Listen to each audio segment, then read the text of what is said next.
Welcome to another exciting edition of the Voice of the Color Nation radio show. I'm the chief host of Color Genesis, guiding you through the next couple of hours into some interesting conversation, stimulating debate and discussion, and we're going to rock tonight. Now, when you have titles like The Story of the African Americans, one of my series, right? And tonight we're doing the Sinners movie review, how that ties with African American culture, history, and the story of the African American. You know things are going to get hot tonight. You know things is going down in color land. So stop what you're doing, right? Like, share, and subscribe. Tell a friend, tell somebody, tell an enemy, tell somebody that this is where you ought to be. Tell them that the Color Genesis is on, Color Nation is on. This is where you want to be tonight because you do not want to miss this show. We're going to really get into this movie. I just got back from seeing the movie Sinners, and I'm telling you, I was literally blown away. I have never seen such cinematic story genius in my life. That was the best movie I've ever seen in my life. And I swear to God, I mean, I thought Black Panther was good. I thought Marvel series was good. Infinity War, Endgame. I thought the movie Shallows was good, but this was like, whoa, it was well worth the movie time see. I was blown away by this. Michael B. Jordan never ceases to not amaze me, his talent and stuff like that, what he brings to the he is an acting genius, This is, to me, his best film so far that I've ever seen him do. I've never seen Fruitvale Station, but there's no way it could top this. This was a really good film. And tonight we're talking about the story of the African American. I want to touch on Black music, the history of Black music, and people saying African Americans don't have no. Are you kidding me? This movie basically, it was so good. It touched into the history of the African American culture and our roots in Africa and how we basically transformed that to America through dance and through religion and all these things like that. I like how the fact that they had a lot of stuff that we brought from Africa. They didn't mention no FBA. I still watch all the movie. They didn't mention nobody acknowledges no FBA. Nobody mentions FBA. FBA is something you find online by a few trolls and whatnot. Nobody in the real world acknowledges FBA. We're African Americans, right? Our roots come from Africa, In the movie, they talked about the influence of the Choctaw. They did that. They talked about the African roots, everything. Because the bottom line is this: you cannot have roots and spirits and stuff like that when it was like that without acknowledging that stuff like that you saw in the movie came and has its roots in West Africa. When they were trying to curse out the spirits and stuff like that. Even the way the Black church is, the Black church in America is rooted in African culture, and this movie was just blown away. I just blew away. And then surprisingly, when they fused the Irish culture in there with the Irish shindig by that guy, Jackal, I mean, that was just so brilliant because people don't understand the Irish culture has a huge impact on African American culture. People understand modern dance in America, the banjo, has Rudy. All that. The bottom line is this is tonight a celebration of African Americans. What we created under duress in America, what we basically did in America and stuff like that, our experiences and stuff like that, dealing with segregation, Jim Crow, produced a unique culture, and also how it fused in with the other groups of people here, the Irish and all these other people here that we borrowed from and they borrowed from us and stuff like that. So it was a brilliant movie, and stuff like that, a brilliant movie. And I like how they had Jack O'Connell playing this. I think that guy's only 34 years old. He's a really good actor, man. He like stole a movie. He played the head vampire, like some messianic leader. It was like, he was like basically join us. It was a lot of hidden messages in there. Join us, and this is your path to salvation. They would talk about the term sinners. It's like when you decide to become a sinner and stuff. Like this. Tariq, this nigga is in the Royal Army said Tariq Nasheed. Man, please shut up with Tariq Nasheed. Tariq Nasheed is a joke. FBA is a joke. Nobody talks about this. They want to basically come in here and steal, stuff like that. This was about our true culture in Black America, in the African American. This is about the story of the African American. It ain't no damn Tariq FBA garbage and whatnot.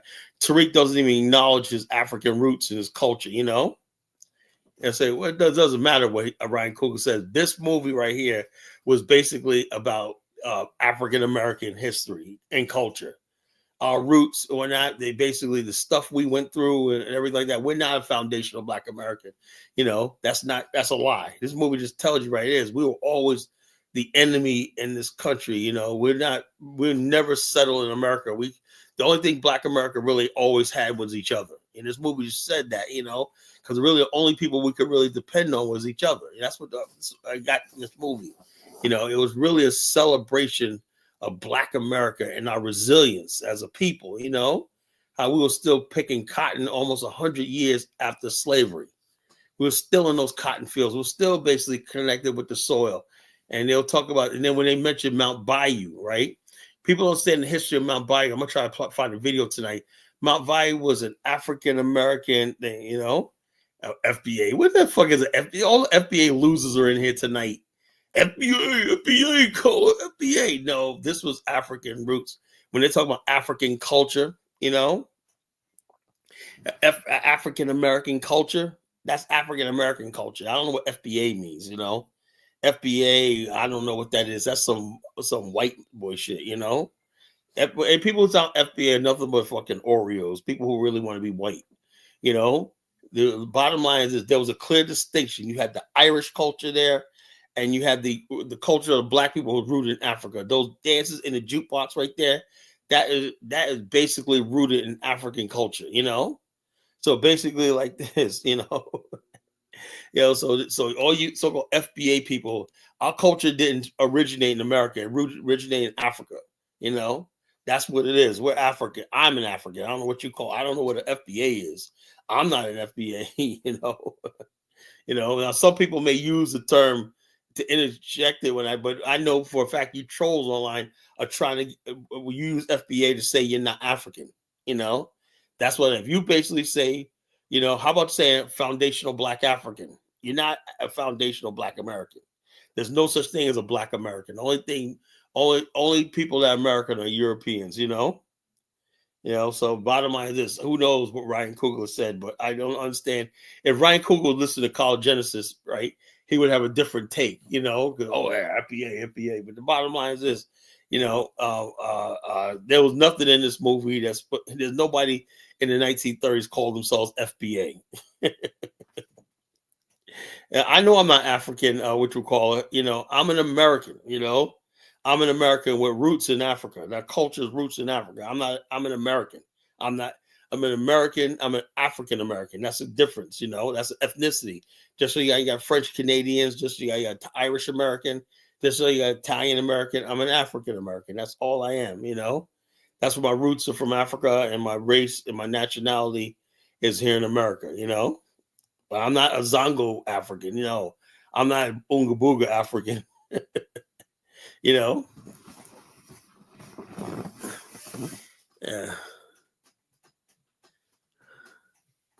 No, actually, Dark Bingo, this was a friggin' good movie. Actually, it was a good movie. Don't listen to these trolls in the chat. It was a good movie, No, the term African American, little boss, right, was used way back in the 1700s, right? Because there was a guy that the Philadelphia Choir said, "I'm an African American." That term was used way back in the 1700s. That's why we have the church, the African Methodist Episcopal Church, the African Baptist Church, the African Masonic Order.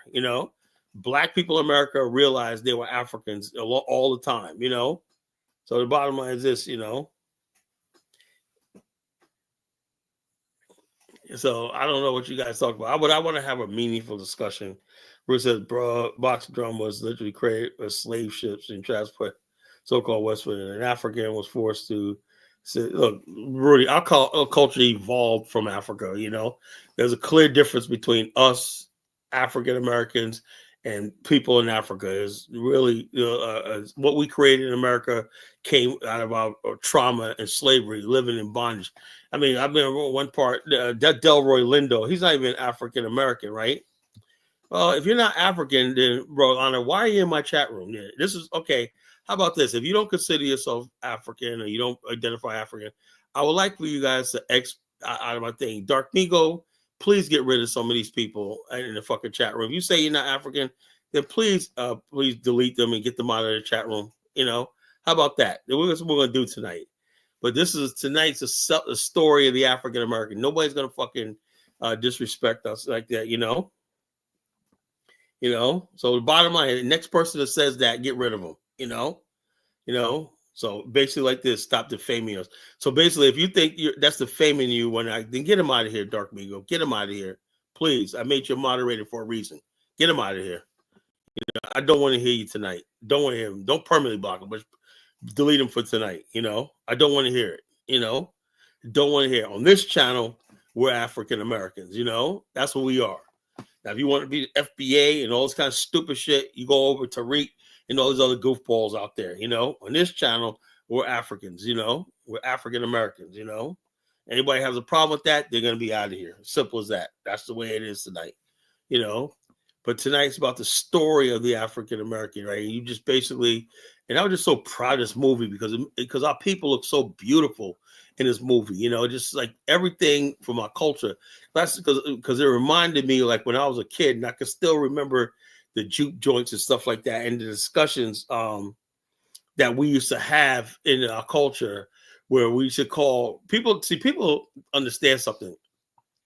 Although we have a lot of things like drums and music and stuff like that, in our culture, there was always this conundrum between the world. The world basically tell you that you get the car. That symbolic was that guitar, in the movie, right? It basically meant that, yeah, this guitar can give you riches, but you're also basically bringing demonic spirits and you're sinning against God and the church and everything like that. That was something we really had to deal with in our culture, Although, yeah, people always said rock and roll, blues, and juke joints was basically a great power. I mean, yeah, that to the white people and everything like that was okay.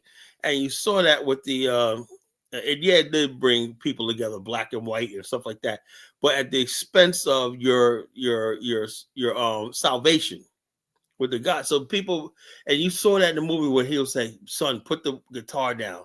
And he wanted his son to be a preacher like him, and follow the word of God and stuff like that. And so it was just a really, really powerful movie. It was the first movie I've seen that dealt with that topic of spirituality, sin, and the Bible and all the stuff like that versus the world, because the world's always rooting for.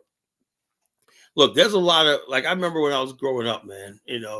I remember they used to have this thing in church. If anybody grew up in the church, they understand what I'm talking about. If you grew up in the African American church, not a foundational Black American church, right? There was always this thing in our culture where you could sing for the Lord, have the anointing of God, right? Sing, give your glory to God, your talents to God, or you can go into the world, right? Into the world. This is something that no one ever talks about. You can go into the world, right? That means sinful music.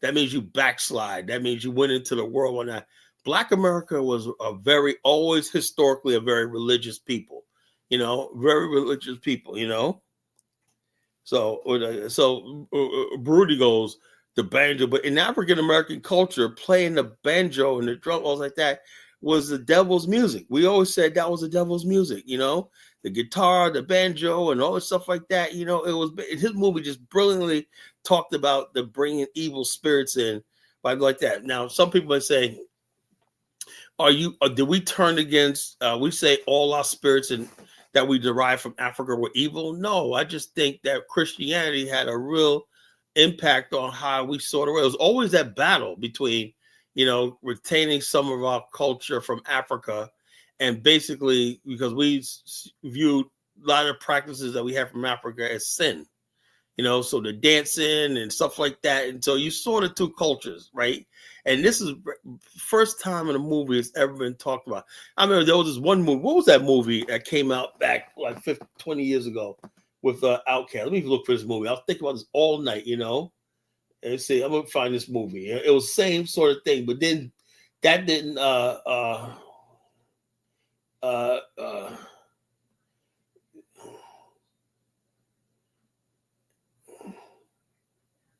yeah, okay, so it was an Outkast movie.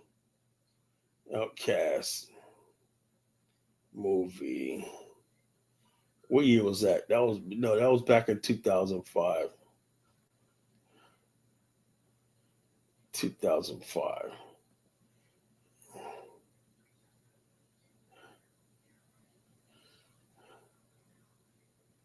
No. Okay, let's see. No. I forgot. I can't find this movie. Does anybody remember that movie? Idlewild. That's it. Idlewild. That's what it was. Idlewild. Yeah, thank you, whoever put that in there. Idlewild, Yeah, maybe I'm getting old, but that movie was good. But that movie dealt with this sort of topic of that there was always this world of sin that Black America, because a lot of times people understand when you had those jukebox and whatnot, because I remember when I was a kid in North Carolina, it was like these places that we basically dared not go to. I remember I was like, back in the days, you're like, no, you stay at that place right there because that was where the devil was, And so all these things basically was basically Lady J, who was a Black immigrant stealing FBA? Are you calling me that? You want to be out of here?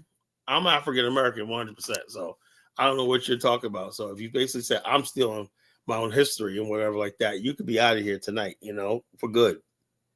Ain't nobody stealing Black culture, FBA. There's no FBA identity. We're African Americans, and the bottom line is, and so we celebrate our heritage and history and stuff like that. But this movie was very, very good, very, very powerful. To me, the most you're not Black American. Okay, I'm not Black American. You're out of here. Goodbye. You won't be on my show ever again. Permanently banned. Goodbye. That's how I'm rolling tonight. You talk shit, you fuck around. It's like this, FAFO, fuck around and find out. So the bottom line is this: so people get online and they just say the stupidest shit. Black collar, you're not Black American. Blah blah, you're immigrant. Stupid shit. Collar, you're a fucking passport, bro. All this fucking dumb shit. Dark Mingo, you gotta be a little quicker on the board, bro. I made you moderator for a reason. I shouldn't have to ban nobody. That's your job, bro. I want to get rid of all these fucking trolls. I want them out of here for good. I don't want anything to do with them. I'm not playing with these people anymore. I am not playing with these fucking people no more. I am not. I don't care what people tell me. People like this. So we're basically not playing with this anymore. I'm sick of this FBA bullshit and everything like that, because the bottom line is this: when you basically watch this movie, you really understand, we are Africans that was transported in America. You really felt the powerful connection to your ancestry and stuff like that in this movie. It was just so genius, how you saw that, our ancestors that were on those cotton fields. And you see those cotton fields, like we have cotton fields here in Virginia, and you realize your ancestors were on those cotton fields and stuff like that. And, I had my father used to pick cotton all the way up into the 1960s before he came to New York. He used to pick cotton, But we were picking cotton, living in this degrading system all the way up until 100 years after slavery. So I'm not going to basically sit here and basically allow people to come here disrespecting me, my ancestors, and stuff like I know who the hell I am and what my ancestors been through. I know that we basically, our culture and everything like that derives from Africa, and that's why I said I love this movie so much, because it's very clear that, we are basically Africans in America. We basically went through this transformation. And then they basically show the Irish, that vampire dance was the most that's the number one trending thing right now on the internet. That vampire dance, that Irish shindig. They call it Irish shindig, and a lot of African American dance and stuff like that was a confuse of Irish dance and stuff like that. Matter of fact, in the Five Points area of New York, tap dancers was created by Irish and African American ex-slaves who came to New York and used to have these battles, dance battles, And so when people tell you breakdance was created by Hispanics, that's a lie. Dance battles was something that dance off and dance battles is something rooted in African American culture. It's something rooted in African culture, something like that, something we brought to America. And so without understanding where this culture came from, it came from Africa, the dances and stuff like that. And why we do these things, well, we're just a foundational Black America. And we learned all these rhythms and everything. They didn't evolve in America. They came from Africa, And this movie basically just showed that. It was just so brilliant. I'm just really love this movie. It was just really, really, I was really, really proud,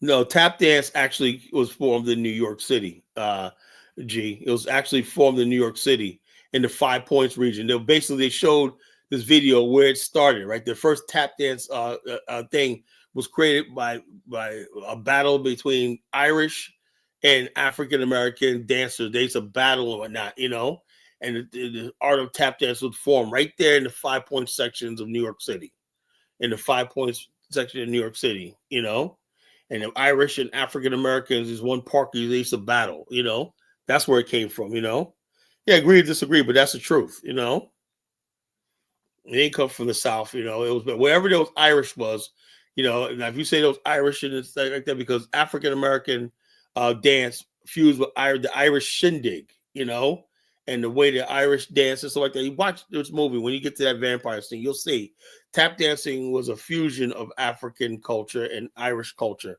and everything like that. So a lot of stuff that we have in Black America is basically fused with other cultures and stuff like that, So it is what it is, Yeah, so yeah, but Mississippi and Louisiana has the blues. You saw that in this movie right here, where the blues culture was like, but that dance, that shindig, tap dancing comes from the Irish shindig. That's where it comes from, an African American dance, African dance like this. The movie Gangs of New York talked about this. Let me show you a clip, the movie Gangs of New York. Let me show you a movie. Let me show you a clip, G. You may learn something tonight, I'm gonna find this video.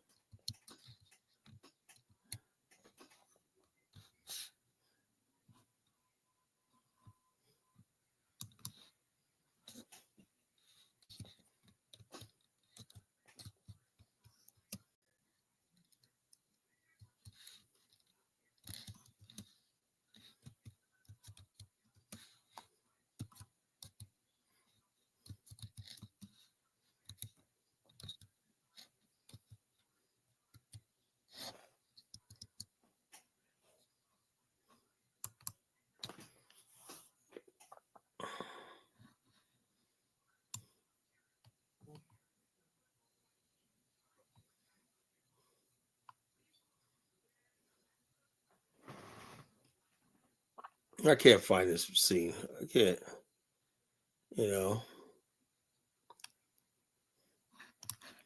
Jig doing a jig. Let's say jig doing a jig. Jig. Jig dance.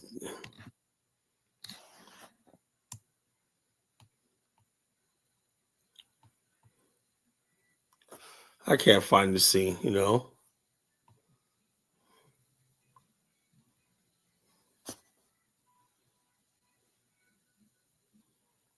But yeah, when you watch the movie Gangs in New York, they show the what you call the dance battles of the Irish and the let me see.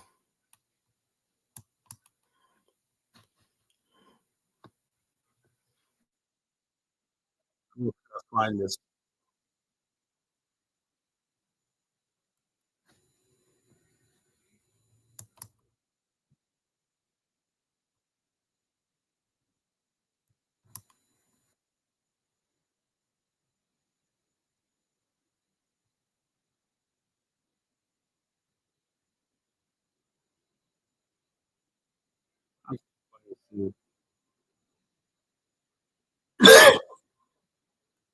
But the scene was good. It was basically when the scene in the movie where the black guy was dancing right to an Irish shindig, right? And he said, he goes, look at this. He goes,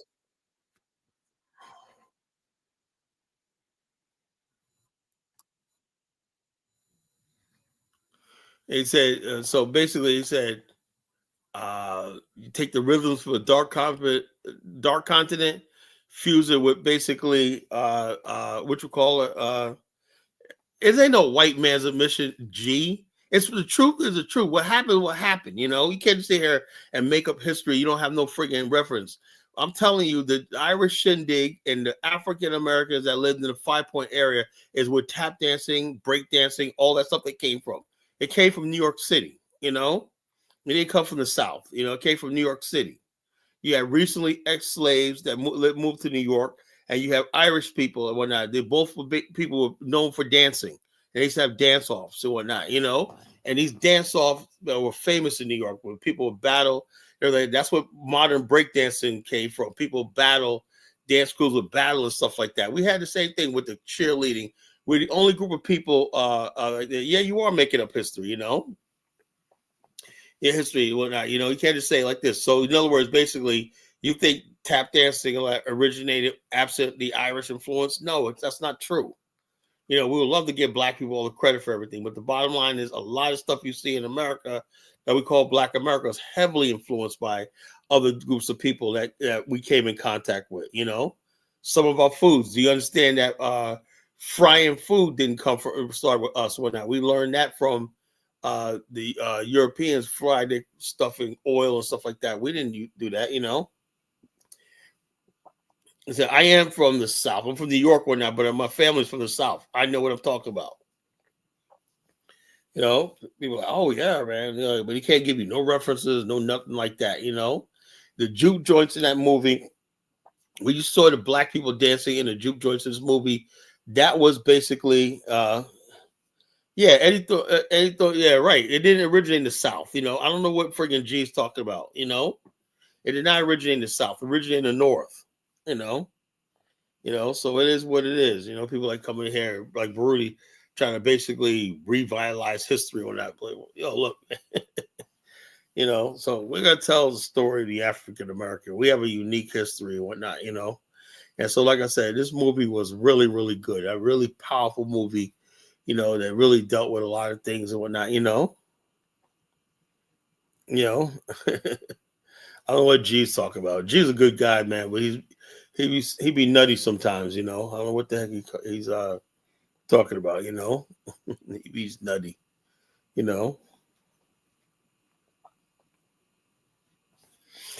but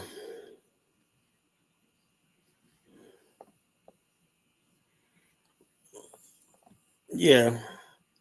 And the thing about this, which we call R&B and soul stuff like that, you have that in almost every region of America, right? You have friggin' like the Gap Band, they're from Oklahoma, right? But the music is similar to the Ohio players, the Daz Band. All these people come from different regions of the country, but the African American culture is strong. That's why they all so similar. You know, the only variation really in African American culture is maybe the South, the Deep South does basically and places like Memphis and the Mississippi Delta has a lot of blues and stuff like that. A lot of blues like that, which wasn't really popular in the North. The blues and stuff like that is the Deep South. But when it comes out to dance and stuff like that, lively stuff like that, that's definitely the North. So we have to know our history. We have to know our history. Like I said, this movie, go see it. This movie was incredible. Jazz comes from Louisiana. Actually, you got jazz come from all over the country, bro. So what about the jazz bands in New York? What about the jazz? Jazz comes to the South. What about Harlem? Do you understand what Harlem is? Harlem basically had the biggest jazz band. People come from all over the world to listen to freaking jazz bands in places like Harlem, Detroit, and Chicago, and places like that. A lot of the freaking people who knew how to play instruments, they, like I said, in the movie right here, they were like, to really make it big, they had to go up north. The guy will talk about, I had to freaking go to Chicago. He said, no, you're not going to go to Chicago, whatever like that. Because that's where the music took off, all the music took off when you went to Harlem. That's why people went to Harlem, and places like Harlem, Chicago, and Detroit. It's no different. There's no wonder why Detroit is called Motown, and there's New Orleans is not.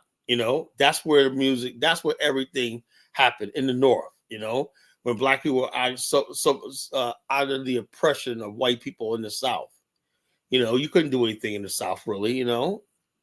So everything in the South was relegated to relegated to really back juke joints and stuff like that. If you really want to be big, in that movie, Idlewild said the same thing. Everybody inspired to get out of the freaking Deep South and go up north. Where they could make it big. So think that jazz exploded in the South. That's a freaking lie. It's stupid. Silly. But if you don't know any better, okay. Yeah. The whole thing is this: when you actually all the music and everything like that, they materialize in the North. The South didn't create it. People say, "Oh, the South created whatnot." The South did not create it. Most African Americans come from the South, right? So of course, yeah, it had, but it didn't go anyplace in the South. It was never popularized in the South. All the music and dance got popular in the North. That's where it got recognition, not in the South. So it is what it is. The South, the South did not create anything, It ain't created until it's actually listened to by other people, I do know the history,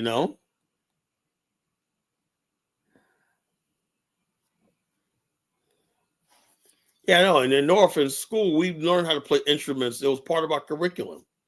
Even square dancing and line dancing and stuff like that. We learned that in school, dance class. That was mandatory to learn that in New York educational system, Yeah. All these people, James Brown, all these people had to play at the Apollo. They had to play in the North. That's where you got recognition, They had to go to Detroit, They had to go to Chicago, That's where it happened. Only place in the South where it was Memphis, That was it. So it is like I said, the movie, the culture is like this movie just really tells it like what it is, You could be in the juke joints in the South or not, but the big break was you gotta go up north, you gotta travel north to get your big break and whatnot,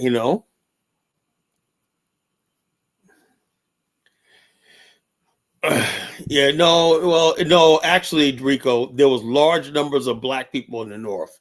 We had large black audiences in New York and whatnot. That's in Detroit.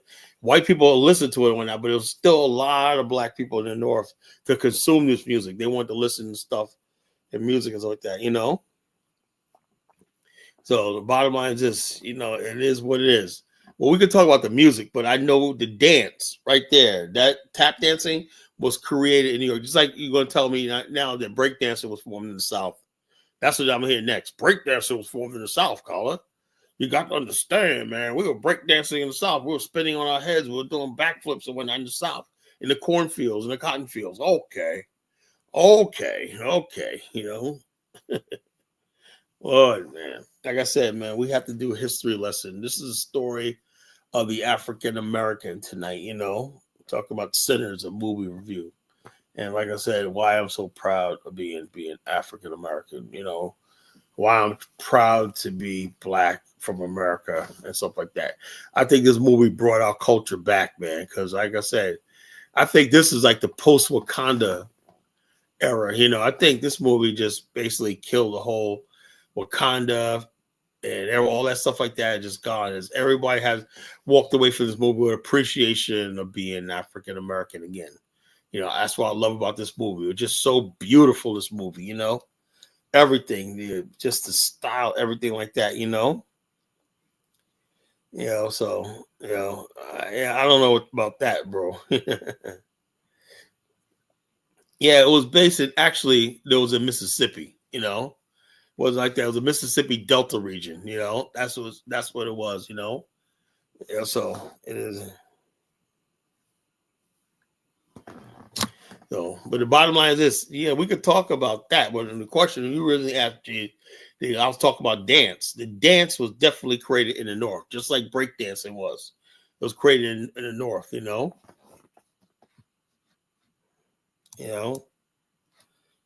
Let me show y'all a video.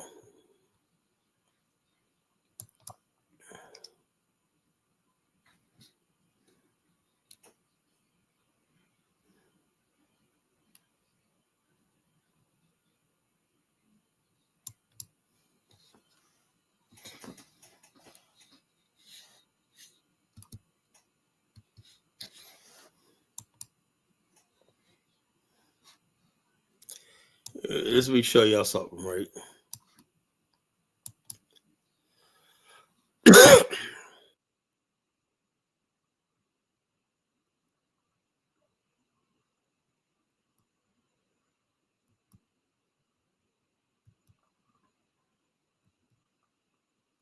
This is Harlem. This is New York.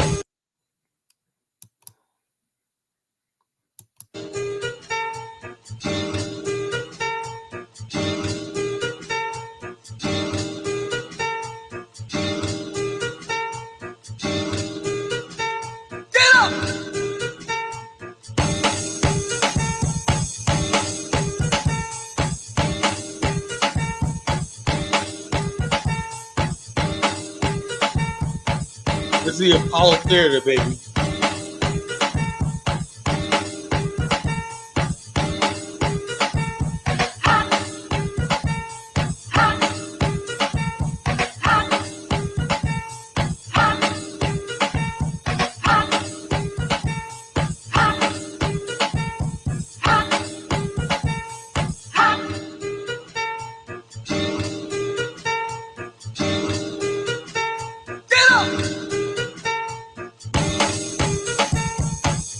Yeah, like I said, the double dutch, do the twists and whatnot. All the dance styles were created in the North, Do the funky chicken, funk, whatnot, let's do the funky chicken. Let's do all the stuff like this. All the stuff was created in the North when people came up North,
I want somebody to show me anywhere in the South that you had a stage presence like this. They didn't exist.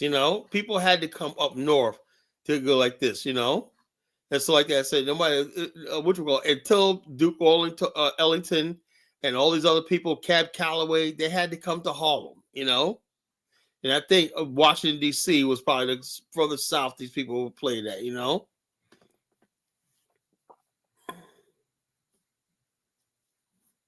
Yeah, back in the days, majority of African Americans moved up north. North had like 80% of the black population at one time. That was during the Great Migration. My family is part of the Great Migration. You know,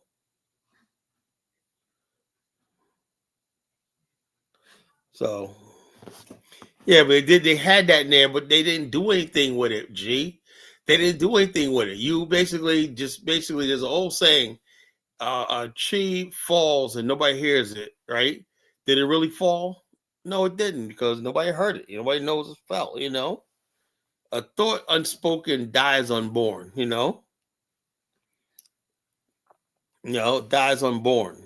It's like, if you basically could create something, yeah, well, African American culture derives from the South. I get that.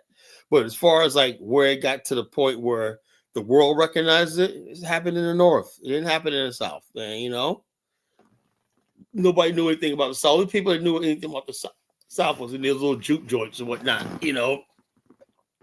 But until they went to the North, that's when they got recognized and people got famous. That's when Miles Davis got famous. Right? He got famous in places like Chicago, Detroit, New York, and places like that. They didn't get famous in the South. Nobody discovered nobody in the damn South.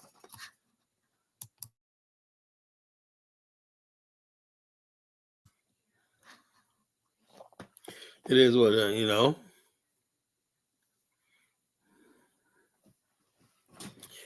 So it is what it is, G. You know. But the movie was brilliant. Or not? Gee, if you're watching the movie, how can you be paying attention to this show and you're watching the movie? Pay attention to the movie. I care, Neil. I care, because this is my history, my culture. And like I said, we're reclaiming our culture back. And I appreciate Ryan Coogler for doing this movie. It's something I really need to see. I really need to be reminded how beautiful our culture is, and how our history and stuff like that. That's like I said, I like seeing strong black characters on TV. I like seeing my people recognized. I don't have to freaking adopt some other culture and whatnot. I have a culture right here in America. I have a history right here in America, So, so it is what it is, No, actually, that music is not from the thing, smart ass, That was just something stitched together and whatnot. But it's basically the gist of this is like showing that hip hop and breakdancing originated with Black America, and then Hispanics and stuff like that. It basically was Black America. The first we used to have things. Black people always use dance as a way of communication and competition and stuff like that. The double Dutch, that was African American female dance. The only group of people in the world that does double Dutch are Black women. Black girls in inner cities of New York make double Dutch thing. So next she's gonna tell me double Dutch was in the South. We used to watch double Dutch was there. I never seen double Dutch being done in the South. Never did. Double Dutch was something that was in New York. They used to have double Dutch interborough stuff like that. The double Dutch competition and stuff like that. We used to have all kinds of that. Even hula hoop. That's something that was created in the North. Hula hoop. Also, roll bounce. You gonna tell me roll bounce and whatnot? That dance roll bounce or roller skating? You gonna tell me that created in the South, G too? Come on, G. Work with me, G. Work with me. Work with me. You gonna say roll bounce was like this? Where else they were done in V? I'm in Virginia. Virginia didn't create anything, man. Please stop. Roll bounce. That was an African American art of skating.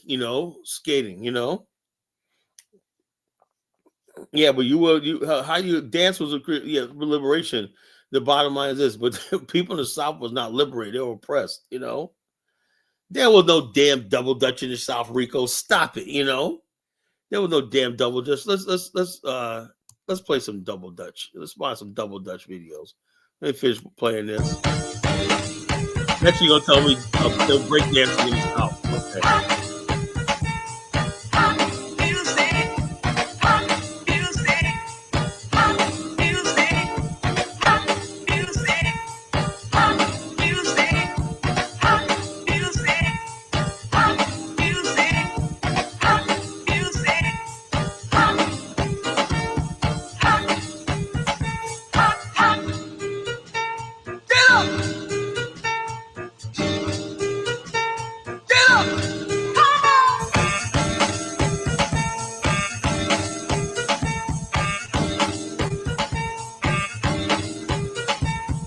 That whole swagger, like that walking right there, that's straight out of a mimicking of the Irish shindig dance and whatnot, where you pretend to be falling over yourself and you sidestep and stuff like that. That was something unique in the North. You know, they didn't do that in the South. You know, I'm sorry to tell you that. You know, they didn't do that in the South.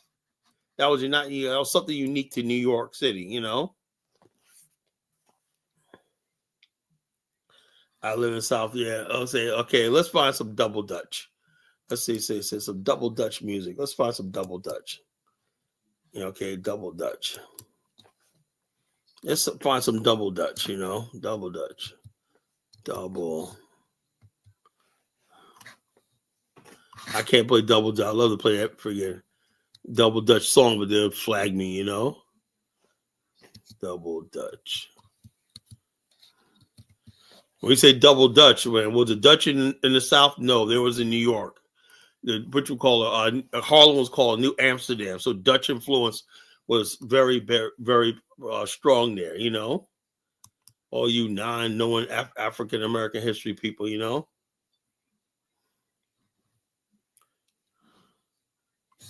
I would play the double Dutch bus and whatnot. You know.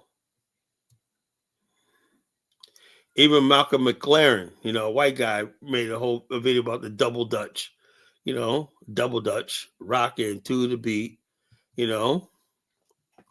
It was New York City, man. I remember back when I was a kid, man, that was the biggest thing in New York City. We're earning unlimited 3% cash back on dining and entertainment with the Capital One Saver card. Let's just get one of everything. Fire everything! Yes, chef! 3% cash back on chicken. Yes, chef! 3% cash back on desserts. Sorry, chef.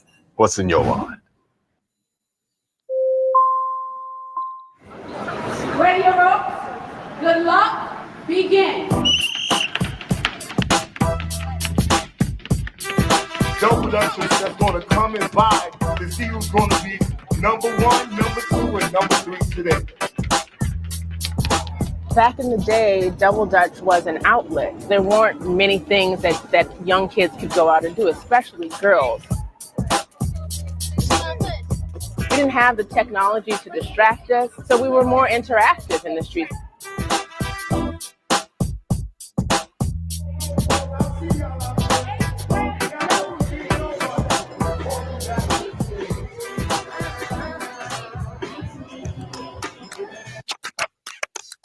Turning is the heartbeat of Double Dutch.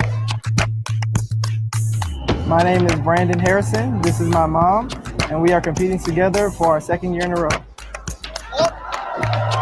I started jumping in 1980, so of course, when I had Brandon, I just started coaching him, and as he's gotten older, Mom can still jump.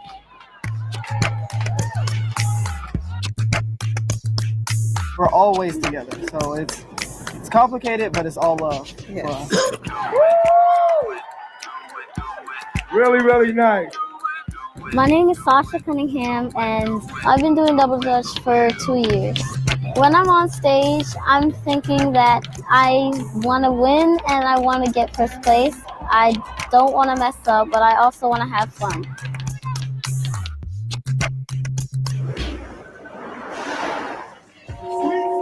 When people are walking by here, they hear the noise, they hear the music. All right, enough double Dutch. Now I'm gonna answer things that said tap dancing,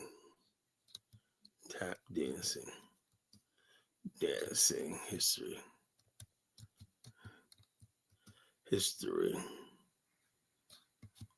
History. Okay, let's find something.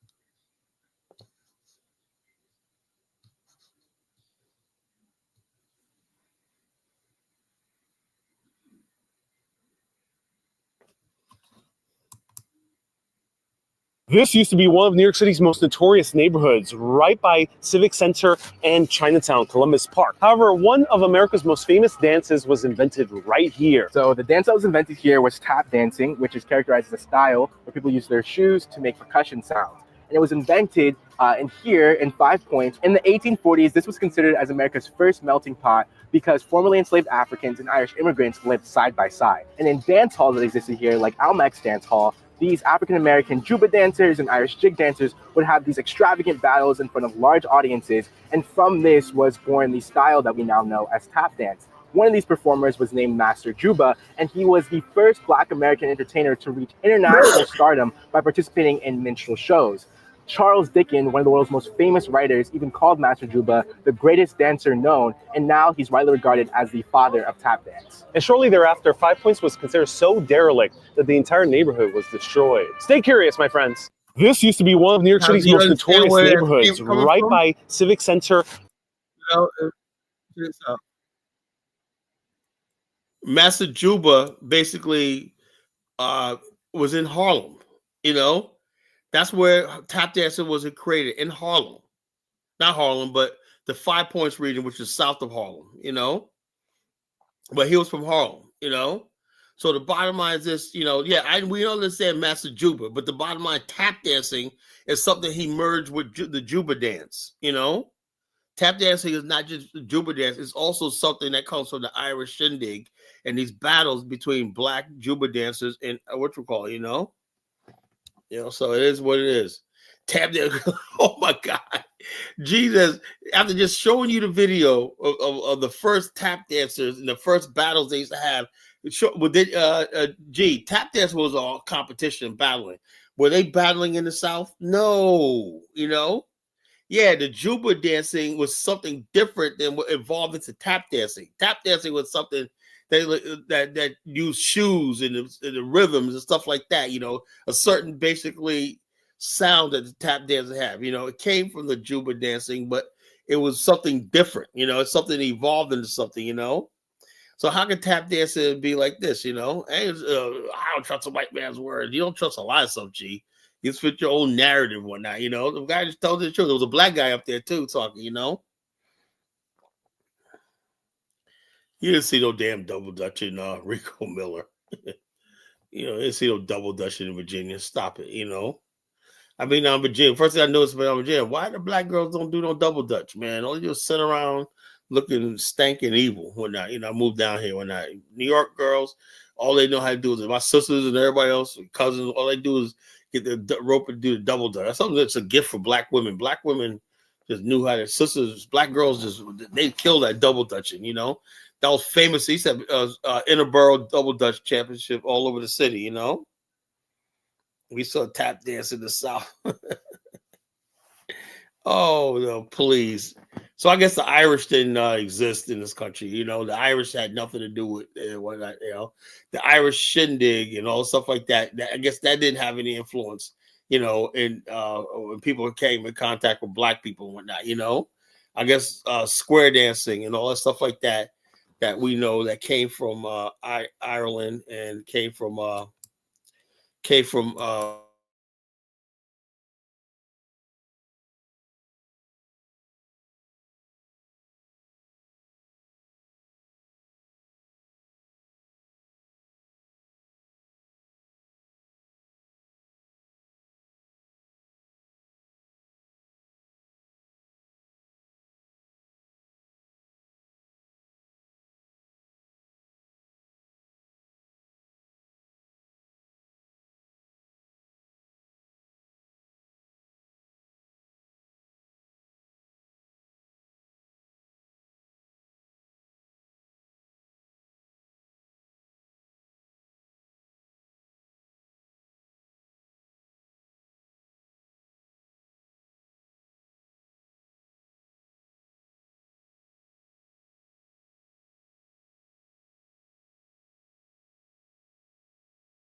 But yeah, so we're gonna have a good time tonight. We're basically talking about,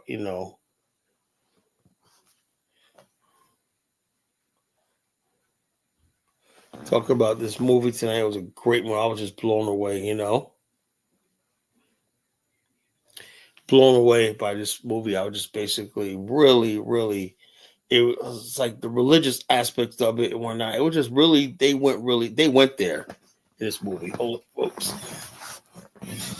They went there in this movie. I was like, damn, I couldn't believe they went there, but they actually went there in this movie.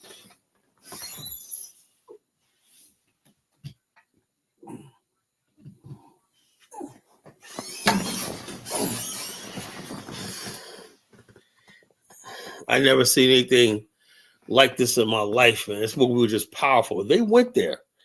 They broke all kinds of barriers and told a side of Black America that's never told. We never talk about religion, the religious conflict in Black America, right? People used to always think, okay, when somebody made it in Black America, oh yeah, he's a great singer and whatnot. But they don't understand that don't mean they were basically accepted, because Black people, and we always are very religious people, On one hand, you get all this praise, James Brown and whatnot. Oh yeah, great Godfather of Soul. That's what the world knows him as. But the people who he had to start church with looking at him like, James, you better get right with God, and that was our culture, That was our culture, We basically like this. But somehow in hip hop, somehow with hip hop, right? I noticed something, right? That's why I'm the culture critic, right? That's why I'm the geopolitical pundit, And today I'm putting on my culture critic hat for one reason. I remember back in I started questioning this back in the 90s, right? Late 90s, right? People, in my opinion, right? And I'm listening to perfect example was when I used to listen to Puff Daddy, right? All about the Benjamins, right? And all this freaking stuff just was like blasphemy, I mean, literally blasphemy, I said how evil a record. Then they basically was talking about. I saw this thing the other day when they was talking about the white racists that got a hold to the Black music, and they started proving, because remember something, all the way up into the time, Black music only went but so far, because they always never strayed away from their Christian roots and whatnot, and their church roots and whatnot. But then with the advent of this hip hop and the newer R&B and whatnot, these people are so far out of their culture and stuff like that you can't even tell that they're Black. Just the stuff they say, it's just unbelievable. It's blasphemy, That's why you have whole culture and all stuff like that in Black America, right? We're so far away from our faith in God and stuff like that even when the music is sin, like this movie called Sinners, right? Even when the movie is sin, right? You go so far that you think your stuff is normal, right? That's what this movie is about, right? The vampires telling them, hey, come on, join us and whatnot, And when you let sin into your life, when one part is standing at the door, you can't come. Why don't you just come in, right? Because the bottom line is this: you can't just enter the kingdom of God and whatnot, and have sin inside you, And so therefore, this movie was just so freaking powerful. If you're not African American and you did not grow up in the church or whatnot, you don't understand this, Hey, come outside, join us because like when back in the days where you had temptation, And I remember my father used to tell me when I was a kid, oh yeah, you're gonna be tempted by the devil, He's gonna give you temptation, the temptation to steal, the temptation to lie, the temptation to drink alcohol, smoke a cigarette. You always gotta repent for your sins and whatnot. You don't want to be a sinner. You don't want to enter the kingdom of God with sin in your heart, on your soul, And so, like I said, this movie was just so powerful because this is the first time this part of our culture was talked about, our deeply religious faith. And I'll be honest with you, right? Do you know that people, Martin Luther King, Southern Christian leadership, didn't have a large following among Black people? People don't know that history. Why? Because certain people Martin Luther King was with, homosexuals and that supported them, communists and just entertainers. Black people have always been apprehensive towards people who make it big in white culture side. They think acting and whatnot. We've always been a people like that,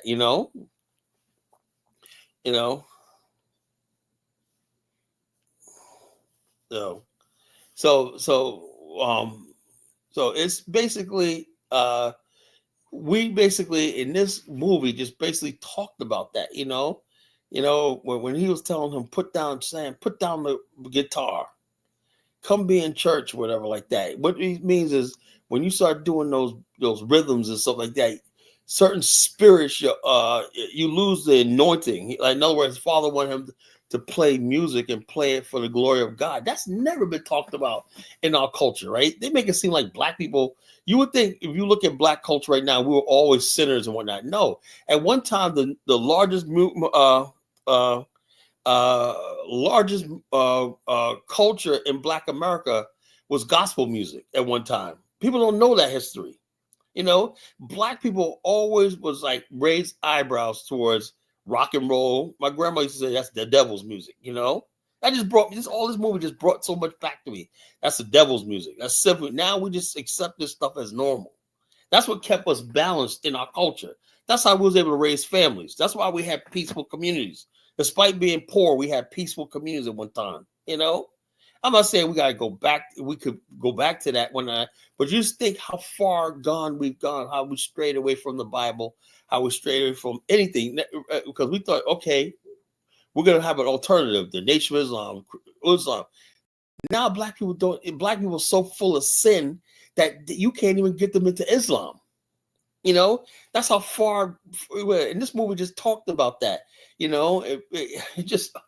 I'm just blown away. I'm just really am just blown away because, like I said, first time, like I said, the story of the African American, and we never talked about the saints and sinners thing, aspect of our culture,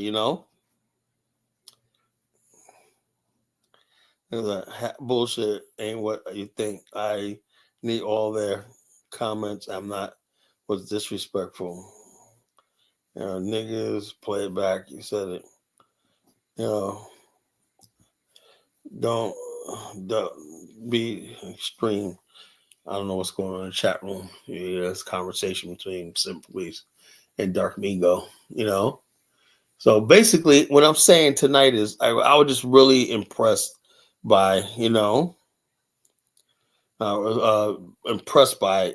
this movie, the cinematography, the time period piece, the way he felt like he was back in 1930s and whatnot, Mississippi, just the way, just incredible movie. It's a beautiful film, Dark Mingo, go ahead, bro. Nah, yeah, because I was saying, you was telling me the timeout. Everybody, remember earlier you was like, yo, tonight we're not playing, yo, timeout everybody. So you feel me? I was timing them out and stuff. You feel me? And yeah. So like, yo, don't time nobody out. I'm like, but people come here telling me that you're not FBA and all this kind. Well, I don't know what this is coming from, right? It's like if you're, it's not even about your lineage. It's like if you're not lockstep with Tariq Nasheed, whatnot, you're not an FBA. You know what I'm saying? I don't care about what fucking Tariq Nasheed says and whatnot. For real, I don't really care about the FBA stuff. You know what I mean? Like, I don't agree too much with the African shit, but it's like I'm not, Yeah, the bottom line, when you basically like, now this guy, what's his guy name on the show? What's his name? Marcus Moore. Yeah. Marcus Moore. That's the Louisiana guy, right? I think. Yeah. So does he sound like he's from the islands or something? He sounds like he's from like Louisiana. I don't know. I think. Yeah. So why are people calling him a fucking tether? He's not FBA. What the fuck? FBA is something that they basically who don't agree with somebody, what their views are. If you ain't talking lockstep with Tariq, if you don't hate Africans and all this kind of stupid shit, they basically like this, Yeah, but like hold on for a second, Carla. This is what I was saying. What I was saying is that